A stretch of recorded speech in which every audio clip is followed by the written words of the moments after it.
Hey guys, Resurfing here. Today I'm going to be showing off the new Zelda amiibo, as well as talking a bit about Breath of the Wild gameplay. I unfortunately have no way of recording Breath of the Wild. I really wish I did, because so far I am loving it. Um, uh, there will be some spoilers here. It's unavoidable, just due to the nature of how these amiibo work. Um,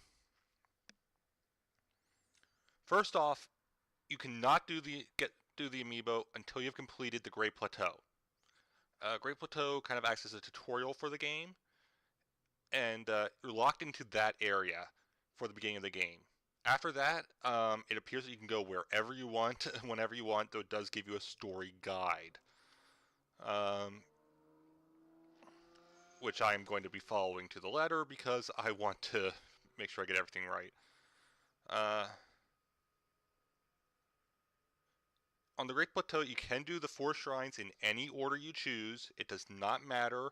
I even found a way to get around the cutting the tree down part. uh, I don't even know how I managed it. But instead of cutting the tree down, I somehow managed to get around Mount Hyrule to the shrine that tree's supposed to lead to. One thing I'm having trouble with so far is getting used to there actually being an arc to the arrows. uh, Also, wind will affect them, so account for it. Learn that the hard way.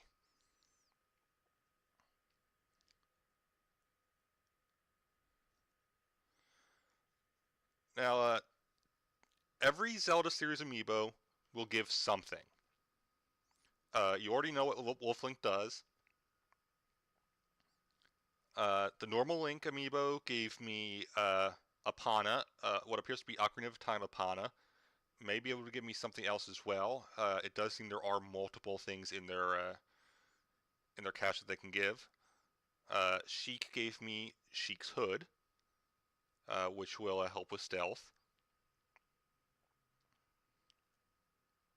Ganon spawned a bunch of barrels and gave me a red ruby. Most of them give some kind of ingredient. Ganon just spawns barrels because he's Ganon. He's a jerk. And actually, I should say Ganondorf, not Ganon. I don't know what Zelda's special item is because she just gave me arrows.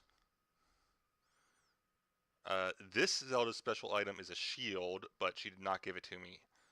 I got arrows from her as well. So it's not guaranteed that you'll get their special item. I want to make that very clear. Not guaranteed, just there's a chance of getting a rare item from them.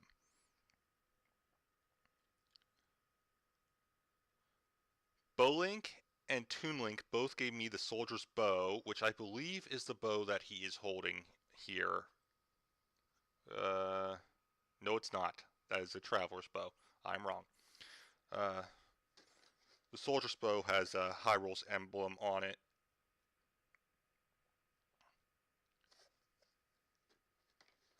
Unique way, actually.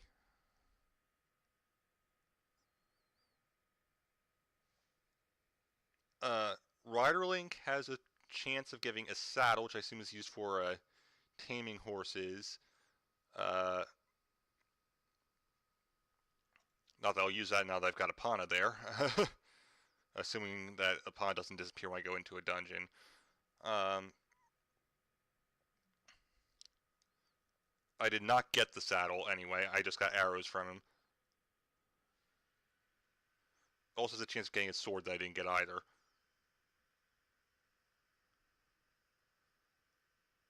I got something called the Guardian Sword from the Guardian.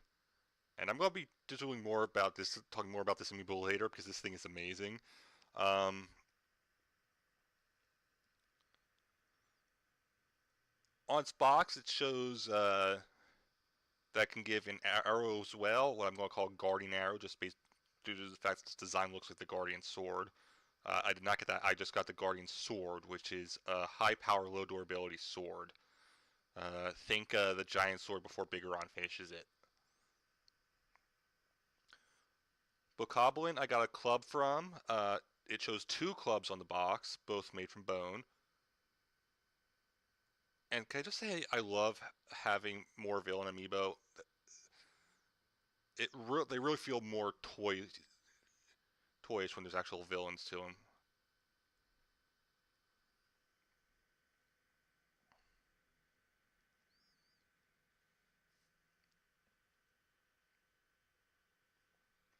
I don't have any of the 30th anniversary amiibo, so I can't talk on them. I don't know what they give. And I'm trying to remember whether or not there's an Impa one in there or not. But I'll have to get them at some point. And hopefully there will be a separate Toon Zelda amiibo at some point, because right now I believe it's only available in a 2-pack with Toon Link, and I don't need another Toon Link. But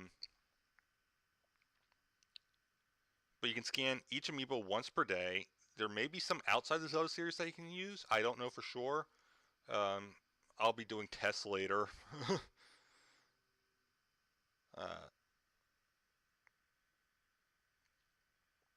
The game itself, some interesting story stuff came up. And this is where the main spoilers come in. This takes place 100 years after the last fight against Ganon. Not clear where in the timeline that is. I just know that this takes place 100 years later. This Link was a soldier with Zelda and had a group that fought with him. Looks like part of the story might be making your group. I'm not 100% sure on that. I did see a big Goron as part of it.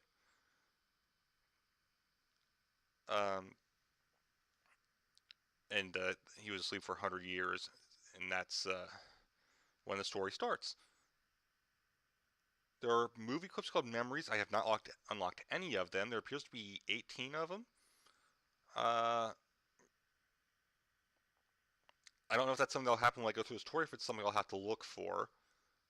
It could go either way in this game.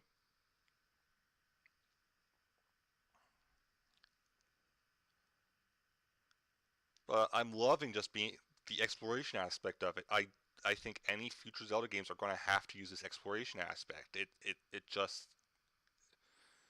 you can't just do a straight story with it anymore. It works to have exploration into it.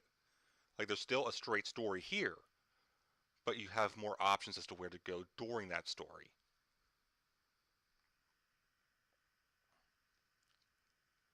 Once I completed the Chambers 2, I was able to talk to the goddess Hylia, and she gave me the choice of getting a heart container or increasing stamina. Stamina is not really that big a deal for me at the moment, so I went with the heart container. I'm most likely going to be alternating between the two, or doing 2 heart containers, 1 stamina, something like that.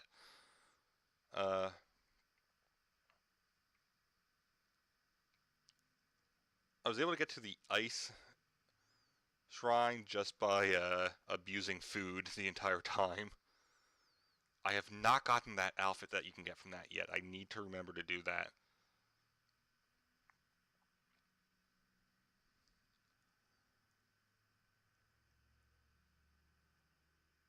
But yeah, there's a whole bunch of stuff you can explore just in the first area alone. I know I haven't found everything.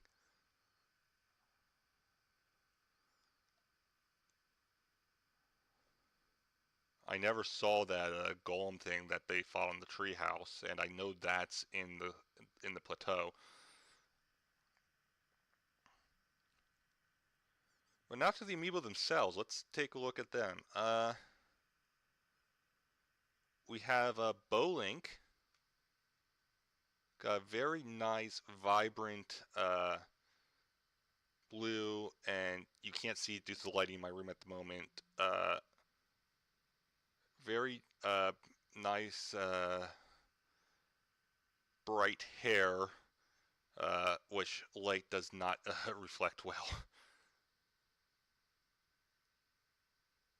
You can see he's got an outfit there. He's got a sword and shield on his back. This is one of my favorite things about the game too, is that you can see multiple items on him. it feels more like you're actually in the adventure there. And actually, the arrow he's holding is the one that's shown on the Guardian box. I just realized that. Huh, that's pretty cool.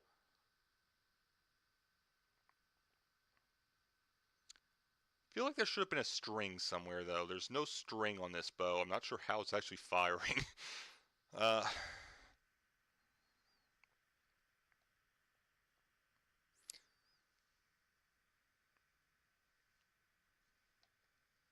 we have Zelda, who's very simplistic in design, whose hair shows up a lot better than Link's for some reason. Um, but I really like this design for her. I like the pant the panted version. It feels more like she's someone who'd be on an adventure going around, and I believe that's what this Zelda does. I have not met up with her yet. I believe that's part of the storyline I'm going through. You see, she has a Sheikah tablet on her.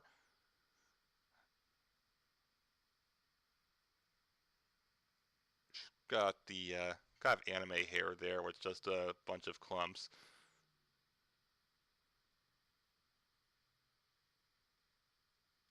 The boots are in the same style as Link's usual boots.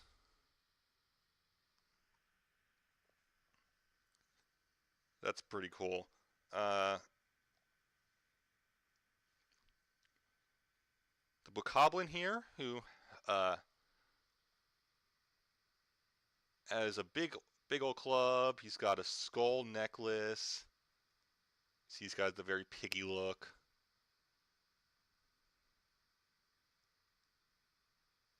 These all do have the Triforce emblem on them, by the way. I can't really show that off, unfortunately. Or rather, they have the Hylian emblem, the one with the wings. That and that's the complete bird, basically. Uh, so the Skyward Sword version is what I'm saying.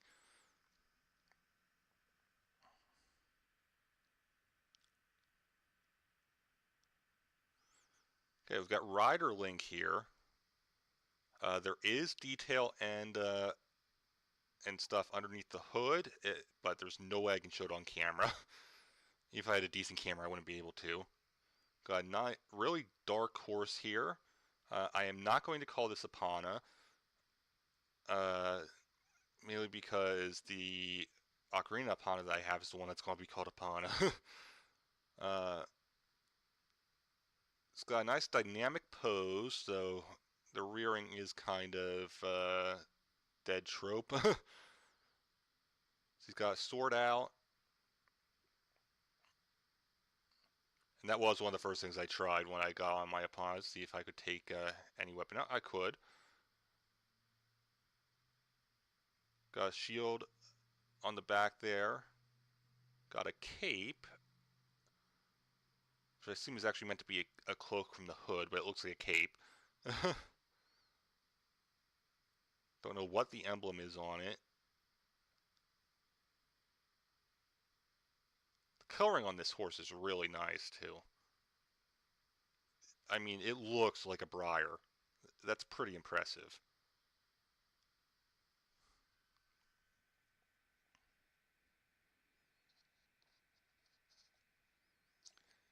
And now my favorite of the group, the Guardian. This is our first amiibo that can be posed without taking it apart, because technically Game & Watch has that. Where's the front? Okay, there's the front. See the blue eye, which shows up really well on camera. Wow. Shows up better on camera than it does here. uh, the arms do move, and they appear to be made of the same type of plastic that the bendable line of figures are made from, if you remember those old Power Ranger ones or the Gumby ones. Which I'm actually kind of impressed with. I'm surprised that more toy lines haven't started doing this for figures that need long arms. You can pretty much bend it any way you want. It doesn't feel like there's any real give, so you've got a lot of posability here.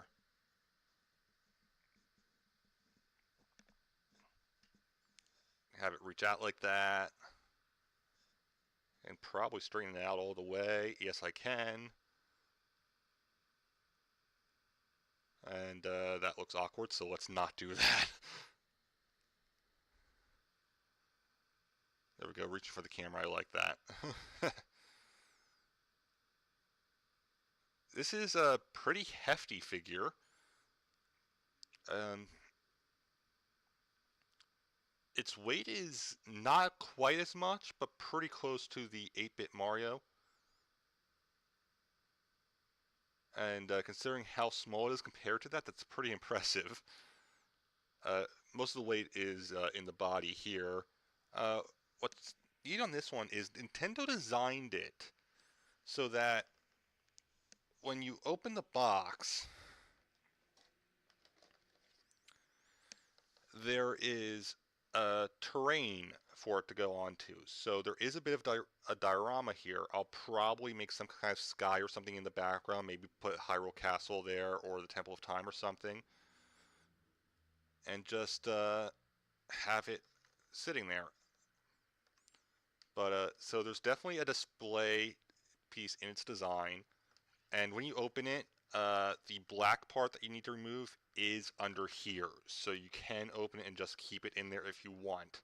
For me, I'd rather have it out and be able to just put it back and take it out, but they put the black part underneath, so you can just take it and do that right away. You also do need to have space to use the amiibo, as it spawns in a chest, or in the case of normal Link, a horse, and a whole bunch of ingredients around it. Or in the case of Ganondorf, barrels.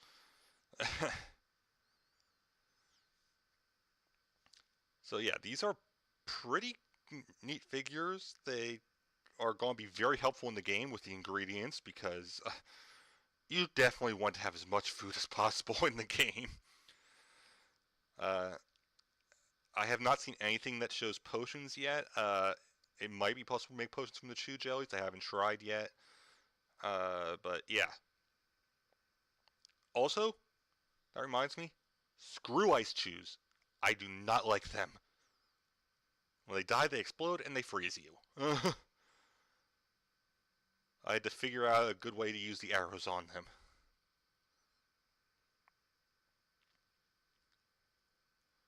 So yeah, this is it for today's video. Thank you guys for watching. I'll see you guys next time, and have a great time wherever you may be. And again, I highly recommend this game and these amiibos. Bye guys!